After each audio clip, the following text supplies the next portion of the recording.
voy a presentar hoy aquí en el piso a nuestra compañera, la licenciada Sandra Karina Ezoucourian. Ella es licenciada en nutrición, matrícula nacional 1776, especialista en nutrición oncológica. Trabaja, se desempeña hace ya más de 20 y pico de años que estás, Karina, en el Hospital María Curie de Parque Centenario, Buenos Aires, Argentina. Es especialista en atención en nutrición en la tercera edad. Hoy nos hablará en Informadores del Día Mundial de la Diabetes. Luego podrán consultar a nuestro número de WhatsApp de la producción de Informadores y de Uniforme A, que es el 15 58 31 5506 o @Informadores Radio, o también pueden consultarla en @Sandri_Nut_. Entonces, ahora, como un invitado más. Bueno, gracias por la presentación. Pero por favor, después te paso la factura. Bueno, dale. Como vos decías, elegimos el tema de la diabetes no por nada en especial, sino porque mañana, 14 de noviembre, se celebra el Día Mundial de la Diabetes. En Argentina se estima que 1 de cada 10 argentinos de 18 años o más tiene diabetes, y dado que por varios años permanece sin síntomas, aproximadamente 4 de cada 10 personas, cada 10 argentinos que la padecen, desconocen que tienen la enfermedad. La diabetes es una enfermedad crónica que se caracteriza por presentar niveles altos de glucosa en sangre o azúcar en sangre, como normalmente se la conoce. Eso se lo llama hiperglucemia, es decir, cuando tienen los valores por encima de los valores que se consideran normales. Y decimos que es una enfermedad crónica justamente porque acompaña a la vida de la persona que la tiene, ¿sí? No obstante esto, el seguimiento y el tratamiento hace que pueda prevenir las futuras complicaciones y de esta manera llevar una vida normal, que es lo que uno apunta con el tratamiento de quien la tiene. Bien. En el mundo hay 420 millones de personas que tienen diabetes, así que es una cifra muy importante. Es muy alto, ¿no? Sí, muy alto, al igual que la obesidad, que también se celebró ayer el Día Mundial. Pero bueno, hoy hablando de diabetes, entre el 30 y el 40% de las personas con diabetes están sin diagnosticar, que es un número muy, muy alto. Y entre el 50 y el 70% de esos casos en América, lamentablemente, no son controlados. Así que eso es muy, muy importante. Perdona, vos decís, hay mucha gente que lo tiene, que lo padece y que no sabe. Y que no sabe porque o no consulta o porque, bueno, no se hace laboratorios en donde se pueda ver ese valor por encima de lo normal, que ahora lo vamos a ver, y que, bueno, no se diagnostica. Por eso es que hay mucha gente que la tiene y no lo sabe, ¿sí? Lamentablemente, la situación en la que vivimos mundialmente hace que gente cada vez más joven la tenga y no sepa. ¿Pueden ser disparadores también? Claro, muchas veces pasa que, bueno, ante una otra enfermedad, la gente se da cuenta de que tiene la glucemia alta recién ahí. Y a lo mejor viene de tiempo más atrás, ¿sí? Generalmente, excepto en los jóvenes, que el diagnóstico es más temprano por ciertas características que pueda tener. Ahora vamos a ver cuáles son los tipos de diabetes. La diabetes ¿tenés algunas placas? Sí, tenemos, ahora las vamos puestas. A ver. La diabetes tipo 1, que es la que sucede cuando el páncreas ya no produce insulina. El páncreas es un órgano que tiene dos funciones. Una de ellas es la de segregar insulina y por lo tanto la glucosa no puede entrar a las células y ahí comienza esta enfermedad generalmente a partir o antes, mejor dicho, de los 30 años. Y bueno, por supuesto, este tipo de diabetes, que es la diabetes tipo 1, se trata con el plan de alimentación y además con una medicación que es la insulina, porque justamente el páncreas no la fabrica, entonces la tenemos que aplicar. Hoy no vamos a hablar de los tipos de insulina, pero sí sabemos que hay varios tipos, hay algunos que utilizan una bomba de administración y bueno, ahí junto con el diabetólogo, con la nutricionista, va a planificar esa dosis y la ingesta de alimentos en función a la cantidad de insulina que se aplica o a través de lo que la persona está ingiriendo. Esos hidratos de carbono se cuentan para que, bueno, los niveles de glucosa en sangre sean los más normales posible. Otro tipo de diabetes, y que es la más común y la que conocemos todos, que es la que se da en la vida adulta, suele comenzar después de los 40 años y se observa cada vez más frecuente en personas más jóvenes, esto es lo que yo mencionaba anteriormente, y se asocia al sobrepeso y a la obesidad.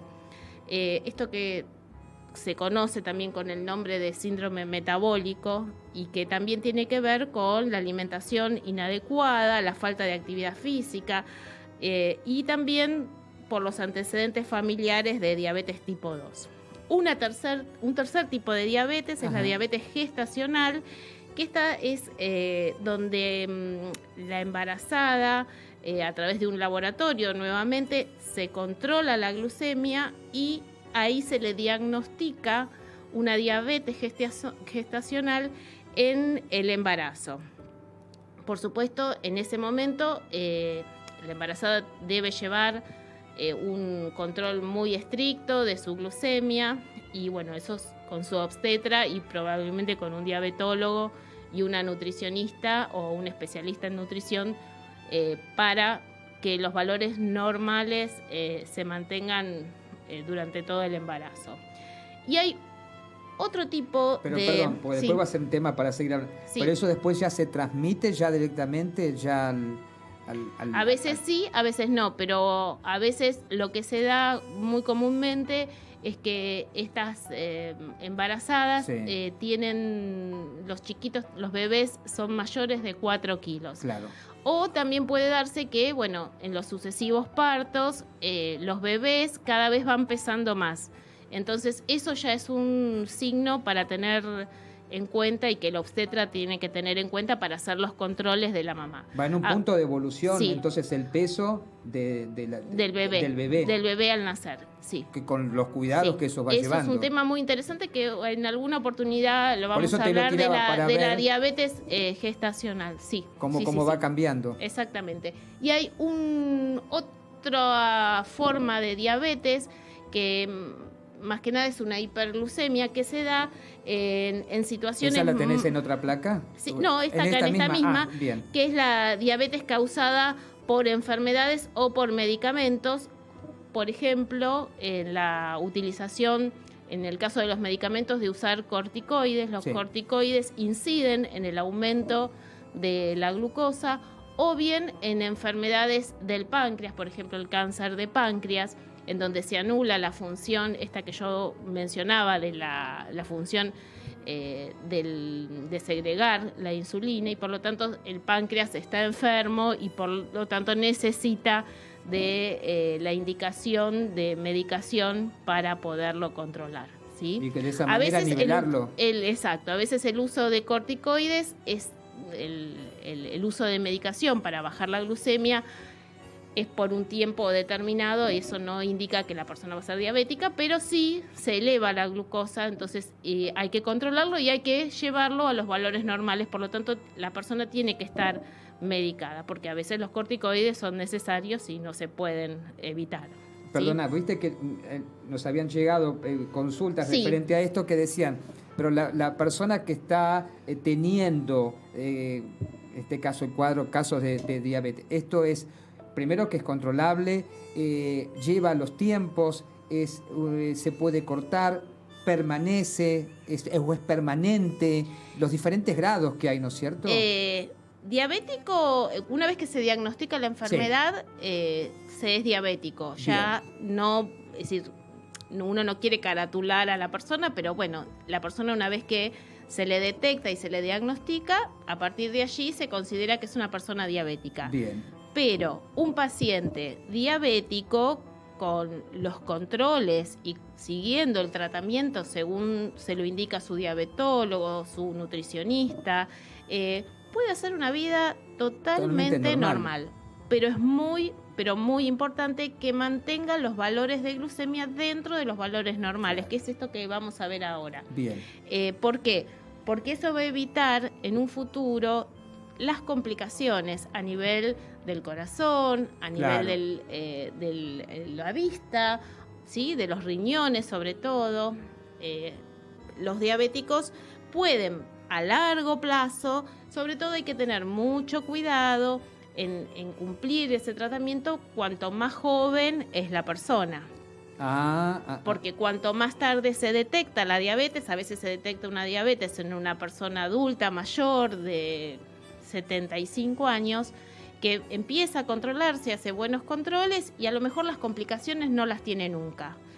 Pero si esto sucede en un niño, en un joven, en un adolescente, tenemos que cuidar mucho a esa persona porque tiene toda una vida por delante. Claro, tiene todo el inicio. Entonces es muy importante.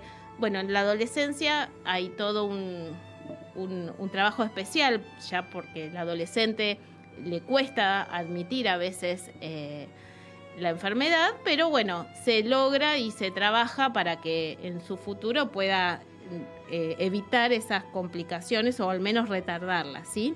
En cuanto a al diagnóstico de la enfermedad, como ya habíamos mencionado, se hace a través de la medición de la glucosa en sangre en ayunas, ¿sí? Que se llama glucemia basal. Y se hace en todas las personas a partir de los 45 años. También se hace antes, pero se controla, pero a partir de los 45 años sería como un edad punto más de o menos quiebre para eso. empezar a controlarla y a seguirla, claro. ¿no es cierto? Y en los menores de 45 años, siempre y cuando exista un factor de riesgo de los que hablábamos antes de tener sedentarismo, es decir, la falta de actividad física, antecedentes familiares, obesidad, sobrepeso. Entonces ahí, cuando existe ese factor de riesgo, al menos uno, se justifica medir la glucemia basal. Bueno, en cuanto a los factores de riesgo, que es lo que decíamos recién, recordemos que son factores de riesgo los familiares con diabetes, es decir, los padres, los hermanos, los hijos, diabetes en el embarazo, mujeres con hijos nacidos con peso mayor a 4 kilos, que era lo que vos me preguntabas antes, la obesidad y el sobrepeso, el sedentarismo, la falta de actividad física, la enfermedad cardiovascular, la hipertensión arterial, el colesterol alto y el tabaquismo. Bueno, todo esto que constantemente son cosas que venimos escuchando comúnmente. ¿Cuáles son los valores de glucemia en ayunas que consideramos normales? Que esto siempre nos preguntan cuánto tenemos que tener. Siempre tiene que ser menor a 110 miligramos por decilitros. Es decir, que cuando uno lee en el laboratorio, cuando se saca sangre y lo tiene que decir menos de 110 mililitros. Y los que tienen factores de riesgo tiene que todavía ser un poquito más inferior ese valor, que tiene que llegar a los 100 miligramos por decilitro. Si los valores cuando se los toma en ayunas son mayores a 126 miligramos por decilitros en por lo menos 2 ocasiones, entonces ahí el médico está en condiciones de diagnosticar diabetes. Además, hay otros estudios que se hacen, que se mide la hemoglobina glicosilada, que también ayudan al diagnóstico de la diabetes. Pero que bueno, hoy no los vamos a tratar. Te digo que has hecho un resumen meteórico. Pero algo que me gustaría decir, y ya vamos terminando, es cuáles son los síntomas, porque muchas veces tenemos síntomas que son comunes a otras patologías y que estos son muy específicos de la diabetes, y que son la falta de energía, el orinar mucho, que se lo conoce con el nombre de poliuria, el aumento del apetito, que se lo conoce como polifagia, la polidipsia, que eso quiere decir beber mucho y tener mucha sed. Eso sucede en el paciente diabético, sobre todo durante la noche. Se levanta muchas veces para ir al baño, tiene mucha sed, mira. ¿sí? Entonces come demasiado, es decir, es a lo mejor, esto sucede más en el diabético tipo 1, es delgado pero tiene apetito y come mucho, ¿sí? No en Son características que puede ir marcando. Por eso es que hay pérdida de peso, puede darse la visión borrosa, sí. Infecciones a repetición, ya sea urinarias, cutáneas, heridas en la piel que tardan en cicatrizar. Eso también son síntomas de que puede que la glucosa o el azúcar esté elevado en sangre.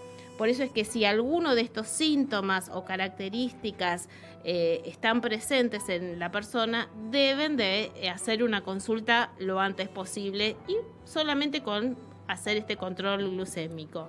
Después se hacen curvas glucémicas, pero eso lo indica ya el médico. Otra cosa importante es, una vez diagnosticada la diabetes, es fundamental el tratamiento para poder evitar esas complicaciones a largo plazo o a mediano plazo, ¿sí? Y siempre pensar que una persona más joven necesita mayor cuidado, ¿sí? Porque tiene toda su vida por delante con diabetes. Así que el tratamiento siempre decimos que lo basamos en 4 pilares, que son la educación diabetológica, el estilo de vida, el tratamiento farmacológico y el tratamiento de los factores de riesgo y de las enfermedades asociadas. La educación diabetológica, esto implica incorporar todo lo que podamos enseñarle al paciente acerca de la enfermedad, cómo son los cuidados cotidianos, cómo tiene que cuidarse la piel, cómo tiene que hacerse los controles glucémicos, es ese pinchacito que se hacen en el dedo la toma de la glucemia. En la yema. Sí, eso se hace en todos los pacientes y a veces hasta en distintos momentos del día, sí, para medir la glucemia basal, es decir, en ayunas, a veces antes del almuerzo, a veces después de una comida. Eso después te lo pregunto para otro día. Hay que ver en diferentes horarios para la toma. Eso es para ver cómo es la glucemia a lo largo del día. El estilo de vida saludable, como decíamos, el plan alimentario, esto es fundamental. Tiene que estar equilibrado, con porciones adecuadas, que tengan frutas, verduras, legumbres, carnes, siempre magras, lácteos descremados, todo bajos en sodio, para cuidar también al corazón, que era también un órgano que podía afectarse. Y por supuesto, reducir al mínimo el consumo de alcohol, de tabaco también es fundamental. Y también realizar actividad física en conjunto con todas estas medidas. La actividad física ayuda a controlar las glucemias, es decir, que la persona que hace una actividad física puede hasta incluso mantener los valores normales junto con, por supuesto, el plan de alimentación. El tratamiento farmacológico, esto es según tenga diabetes tipo 1 o diabetes tipo 2. La medicación puede ser a través de las inyecciones de insulina en el caso del diabético tipo 1, o utilizar hipoglucemiantes orales en el caso de que sea la diabetes tipo 2. Y por supuesto, cualquiera de otras, o mejor dicho, esta patología puede darse no sola, sino también en combinación con la hipertensión, con la obesidad, con el colesterol alto. Por eso es que es ese combo Cómo se van sumando muchos elementos que hacen que un es ese conjunto. síndrome metabólico que es el que más se ve ahora. Yo creo que vas a tener que con lo de hoy completar. Esto es, digamos, hablar de la diabetes porque, bueno, mañana es el Día Internacional, pero lo que estamos viendo ahora es que la diabetes no se da sola, sino que se da junto con ese combo que se llama síndrome metabólico. Y bueno, así hacemos como un breve resumen de qué es la diabetes, cómo tratarla y fundamentalmente la prevención, ¿sí? La prevención que sin esto no podríamos seguir. Es fundamental la prevención desde las edades tempranas, ¿sí? Y si una vez detectada la enfermedad, bueno, seguir con el tratamiento que quien tiene diabetes puede hacer una vida normal. Por eso apostamos tanto a la consulta con el médico, que a veces no se puede por diferentes motivos, ¿no? Exactamente. Bueno, yo creo que has hecho un resumen maratónico realmente de este tema. Realmente felicitaciones y vamos a tener que ampliarlos en próximas emisiones. ¿Cómo no? Sí, tenemos pero muchos por lo menos temas. Una idea, un avance. Como nos corre el tiempo y necesitamos 14 horas más para seguir en programa, propongo, vamos con el resto de las empresas que nos acompañan, que quedan pendientes.